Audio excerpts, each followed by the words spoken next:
adult population, but rather that other countries have sort of caught the spirit that we had and are doing a much better job. Look at the differences of every state, every country that's ahead of us, with the exception of Israel, and you'll see that they all have made huge gains from their older adult population to their young adult population.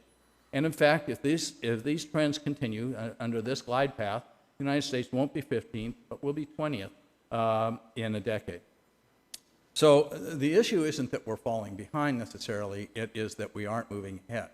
And in fact, if one takes a look at the 50 states, and you'll see here California is 2 states below that US average there. This is where the states are overall, and what you will see is that in California, essentially, your older adult population and your younger adult population are equally well educated. Not that you have lost ground. It's that you are not gaining ground. And in fact, in the United States, the real story is that many states are actually doing better, as many other countries are, but that on average, the country is not moving ahead because about 15 states are dropping behind or making no progress, as is the case for California. So that's sort of some of the context. That's the economic context. The social fabric context is that you have the greatest inequality in educational outcomes of any of the states in the nation, with the exception of Nebraska.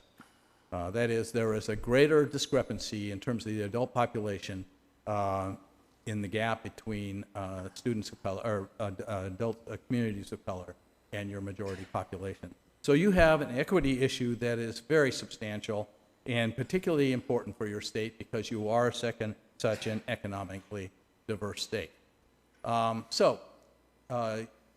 You need to do this without doubt.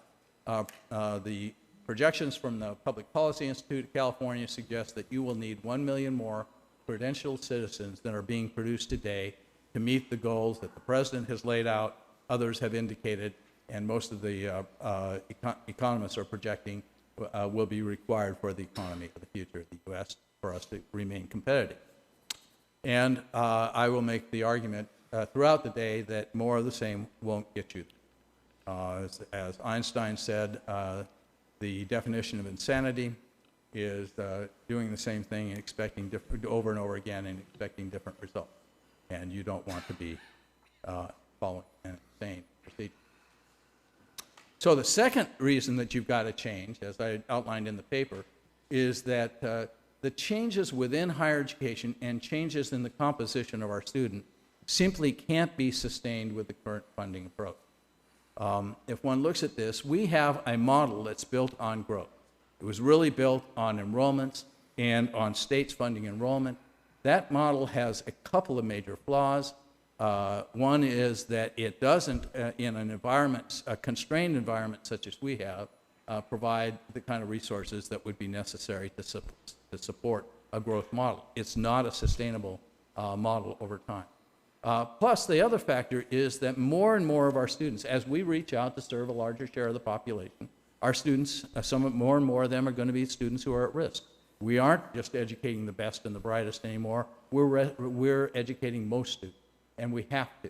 And when you do that, they take more resources to serve those students who need additional help. That help comes at a cost.